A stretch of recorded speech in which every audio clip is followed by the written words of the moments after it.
నమస్తే, welcome to prime debate. ఆంధ్రప్రదేశ్లో జరుగుతున్న రాజకీయ అంశాలు ఎవరికి వారు తనదైన శైలిలో ఎట్టి పరిస్థితుల్లోనూ 2024 టార్గెట్గా చేస్తున్న రాజకీయాలు. ఇందులో పార్టీలు మారడాలు, అసమ్మతులు, అసంతృప్తులు రోజు రోజుకి పెరుగుతున్న వేళ. ముఖ్యంగా ఉత్తరాంధ్ర ఫోకస్గా రాజకీయాలన్నీ కూడా వేడిని రేకెత్తిస్తున్నాయి. ఇందులో భాగంగా అనకాపల్లి మాజీ మంత్రులు దాడి వీరభద్రరావు, సీనియర్ మోస్ట్ పొలిటీషియన్, ఆయన వైఎస్ఆర్సీపీ నుంచి బయటకు వచ్చేసారు అసమ్మతితో, ఆవేదనతో. జనసేన టీడీపీకి సంబంధించి ఆయన త్వరలో కీలక నిర్ణయాన్ని తీసుకోబోతున్నారు. రేపు ప్రత్యేకించి దాని మీద మీటింగ్ కూడా పెట్టబోతున్నారు. మరొక వైపు సాక్షాత్తు ఎమ్మెల్సీ కూడా బయటకు వచ్చేసిన నేపథ్యం మనం చూసాం, వంశీకృష్ణ యాదవ్ని. అసలు వైసీపీలో ఏం జరుగుతుంది, ఇవన్నీ కూడా జగన్మోహన్ రెడ్డికి ఇబ్బందికరంగా మారుతున్న అంశాల.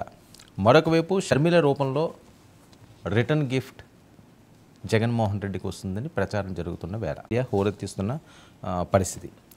మరొక వైపు భువనేశ్వరి గారు ఉత్తరాంధ్రలో పర్యటన. గతంలో చంద్రబాబు నాయుడు గారికి ఇబ్బంది జరిగినప్పుడు నిజం గెలవాలి అనే పర్యటనలో ఆవిడ ఆ మధ్య జనాల్లో ఉన్నారు కాబట్టి పాదయాత్ర కూడా ఇప్పుడు అయిపోయింది. ఆల్మోస్ట్ లోకేష్ గారిది కూడా పాదయాత్ర అయిపోయింది. ఆయన షెడ్యూల్ ఇంకా రిలీజ్ అవ్వాల్సిన అవసరం ఉంది. అలాగే పవన్ కళ్యాణ్ గారిది, చంద్రబాబు నాయుడు గారిది. ఈ టైంలో నిజం గెలవాలి అని నినాదంతో ఆవిడ బయటకు వెళ్తున్న నేపథ్యం. మరొక వైపు రోజా గారి వీడియో మరొకటి వైరల్ అవుతుంది. ఆవిడ పబ్బులకి సంబంధించి మార్పింగ్ చేశారో ఏం చేశారో తెలియదు, కానీ అది బాగా అడావుడవుతున్న నేపథ్యం, పెద్ద ఎత్తున ట్రోల్ అవుతున్న అంశాలు, హాట్గా మారుతున్న అంశం. ఇదే ఇష్యూపై నేను ప్రైమ్ డిబేట్ కొనసాగిద్దాం. మనతో పాటుగా చర్చలో పాల్గొంటున్నారు చింతా రాజశేఖర్ గారు, రాజకీయ విశ్లేషకులు, మనతో పాటుగా స్టూడియోలోకి అందుబాటులోకి వచ్చారు. అలాగే శేఖర్ రెడ్డి గారు, వైఎస్ఆర్సీపీ అధికార ప్రతినిధి కూడా, నాయకులు, మనతో పాటుగా లైవ్లోకి అందుబాటులో రానున్నారు. అలాగే సుభాష్ని గారు, జనసేన అధికార ప్రతినిధి కూడా కాసేపట్లో మనతో పాటుగా లైవ్లోకి అందుబాటులో రానున్నారు. ముందుగా సుభాష్ని గారు వెర్షన్ తీసుకుందాం. సుభాష్ని గారు నమస్తే.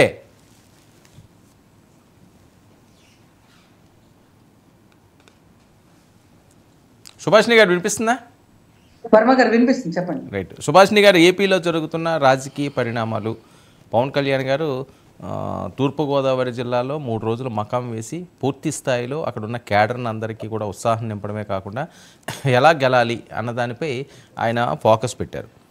మరొక వైపు మీరు మొదటి నుంచి రోజా గారు పేరెత్తితే అసలు మామూలుగా ఉండదు, రెచ్చిపోతుంటారు. అలాంటిది ఇప్పుడు రోజా గారిది ఒక వీడియో కూడా ఒకటి బాగా వైరల్ అవుతున్న నేపథ్యం, నగరి ఎమ్మెల్యే గారిది. అసలు ఏంటి అది? ఎవరైనా మార్ఫింగ్ చేశారా, లేకపోతే వాస్తవంగా అది రోజా గారిదేనా? అదేదో జనసేన వాళ్ళు, టీడీపీ వాళ్ళు కావాలని దాన్ని వైరల్ చేస్తున్నారని చెప్పి పెద్ద ఎత్తున మాట్లాడుకుంటే పరిస్థితి అయితే కనిపిస్తుంది. ఏం జరుగుతుంది అందులో? వాస్తవాలు ఎంత? సరే, ఇప్పుడు ఎవరికి అంత తీరిక లేదు. వాళ్ళ ఫేక్ వీడియోలు తయారు చేసి, జనసేనకైతే ముఖ్యంగా తీరిక లేదు. ఇలాంటి ఫేక్ వీడియోస్ చేసుకొని వాళ్ళ వెనకాల పడి వాళ్ళ చేయడం వల్ల రోజా గారికి వచ్చే నష్టము లేదు, లాభము లేదు. వీడియో ఒకటే, మనం ప్రజాస్వామ్యంలో ఎవరి సొంత విషయాలైనా ఉండొచ్చు, ఎవరైనా ఏ విషయాలైనా ఉండొచ్చు. కాకపోతే ఏంటంటే మన పబ్లిక్ డొమైన్ లో ఉన్నప్పుడు ఖచ్చితంగా ప్రజాక్షేత్రంలో ఎలా ఉండాలి అనేది మనల్ని ఒక 10 మంది గమనిస్తారు. అంటే 100 మందిలో చప్పట్లు కొట్టే వాళ్ళందరూ ఒక ఎత్తు అయితే, స్టేజ్ మీద ఉండే వాళ్ళనే ఆ 100 మంది గమనిస్తారు అన్న అది సామెత కూడా ఉంది. అటువంటిది రోజా గారిని ఆ పబ్బుకి వెళ్ళడం, రోజా గారు మామూలుగా పబ్బుకి వెళ్ళడం అనేది తప్పైతే నాకు తెలిసి. సార్ సుహాసిని గారు, మీది సిగ్నల్ లేనట్టుందండి, మీ సిగ్నల్ ప్రాబ్లం ఉంది.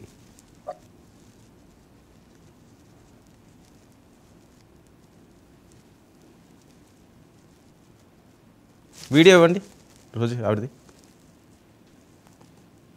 Right, okay. మనతో పాటుగా ఒక నిమిషం అండి, నేను మళ్ళీ వస్తాను. శేఖర్ రెడ్డి గారు కూడా లైవ్లోకి అందుబాటులోకి వచ్చారు. శేఖర్ రెడ్డి గారు నమస్తే. అండి, మీకు అలాగే ప్యానెల్లో ఉండే సభ్యులందరికీ, ప్రేక్షకులందరికీ కూడా శుభ సాయంత్రం సార్. సార్, మీరు వెహికల్లో ఉంటే మీకు సిగ్నల్ రాదు, డిబేట్ ఎటువైపు వెళ్తున్నదో అది చెప్పలేము. సరే, ఓకే. రావట్లేదు వాయిస్ ఏంటి? విశాఖపట్నంలో సిగ్నల్లోకి రావడానికి ట్రై చేయండి సార్, మీ వాయిస్ అయిపోయిన తర్వాత please. Yeah sure sir. Right, okay.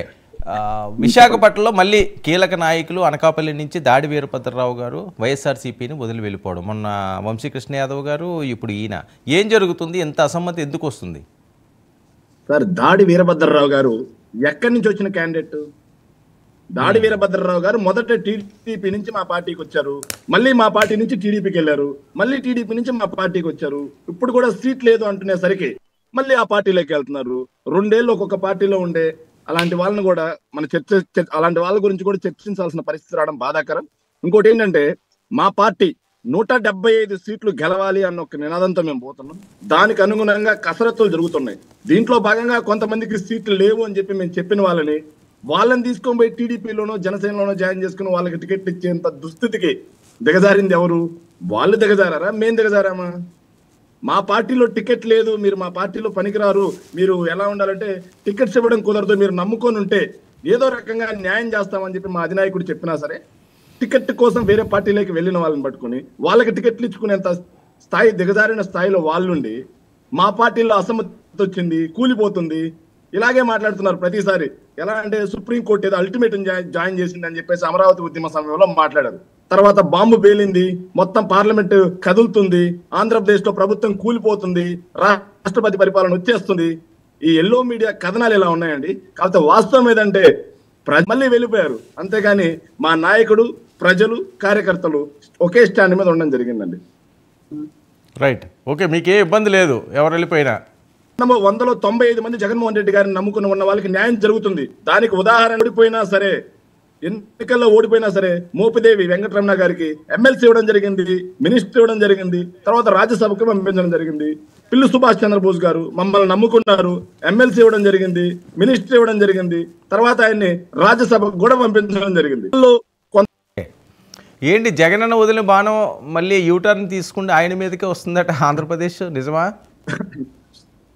Sharmila గారు, నేను ఏపీపీసీ ఆంధ్రప్రదేశ్ పీసీసీ బాధ్యతలు నేను తీసుకుంటున్నాను, జగన్ గారి మీద పోటీ చేస్తున్నాను, జగన్ గారి మీద మళ్ళీ బాణమై వస్తున్నానని చెప్పి ఎక్కడన్నా షర్మిల గారు స్టేట్మెంట్ ఇచ్చారా? రానివ్వండి సార్, దానికి టైం ఉంది. ఇంకా ఆవిడ బాధ్యతలు చేపట్టి నిజంగానే మా ప్రభుత్వం మీద మళ్ళీ రివర్స్ లో వచ్చి బాణమై వస్తే అప్పుడు మా పార్టీ నుంచి స్పందన ఉంటుంది. తొందరపడి ఒక కోయిల ముందే కూర్చుంది అన్నట్టుగా మీడియా వాళ్ళు ముందే కథనాలు వండి వార్చి వాటి గురించి డిబేట్లు పెడితే వాటి గురించి మేము స్పందించడం విలీనం చేసేస్తున్నారు కదండి. ఆవిడ ముహూర్తం కూడా ఖరారు చేయలేదు సార్. ఆప్షన్స్ చాలా ఉన్నాయి. షర్మిల గారిని ఏఐసిసిలో తీసుకొని కర్ణాటక నుంచి లేదా తెలంగాణ నుంచి రాజ్యసభ సభ్యురాలుగా ఇస్తున్నారని కొందరు మాట్లాడుతున్నారు. కొందరైతే టాల్కమ్ పౌడర్ లాంటి ఛానల్స్ వాళ్ళు కొంతమంది ఏం రాస్తున్నారంటే, షర్మిల గారు ఏపీసీసీ చీఫ్ గా తీసుకుంటున్నారు, ఆల్రెడీ 25 మంది ఎమ్మెల్యేలు ఆవిడతో టచ్ లో ఉన్నారు అని చెప్పి నిన్న రాశాడు. నిన్న టీవీలో చూపించడం జరిగింది. ఈ రోజు మధ్యాహ్నం ఆ సంఖ్య కాస్త 45కి పెరిగింది. రేపు ఆ సంఖ్య కాస్త 80కి పెరుగుద్ది. వీళ్ళందరినీ తీసుకుని స్పెషల్ ఫ్లైట్ లో సోనియా గాంధీ దగ్గరికి తీసుకెళ్లిపోయి జాయిన్ అవుతున్నారని చెప్పేసి ఇలాంటి కథనాలు కూడా వాళ్ళు రాస్తా ఉన్నారు. సో వాటన్నిటికీ స్పందించాలి అంటే, ఇంకా వీళ్ళు రాసే కథనాలన్నిటికీ స్పందించాలంటే వాళ్ళు ఒక్కొక్క రోజు ఒక్కొక్క స్టాండ్ రాస్తారు, పత్రికల్లో ఒక్కొక్క రోజు ఒక్కొక్క స్టాండ్ రాస్తారు. మన తెలంగాణ ఎలక్షన్ లో కాంగ్రెస్ పార్టీలో విలీనం కాకుండా, షర్మిలను చేర్చుకోకుండా రాహుల్ గాంధీతో మంతనాలు జరిపి ఆపిచ్చిందే జగన్మోహన్ రెడ్డి అని చెప్పి ఆ రోజు రాశారు. ఈ రోజు మాత్రం అన్న మీద కోపంతో, అన్న మీద ద్వేషంతో వెళ్ళిపోతుందని రాస్తున్నారు. సో ఒకటే సార్, మా పార్టీ స్టాండ్ ఒకటే.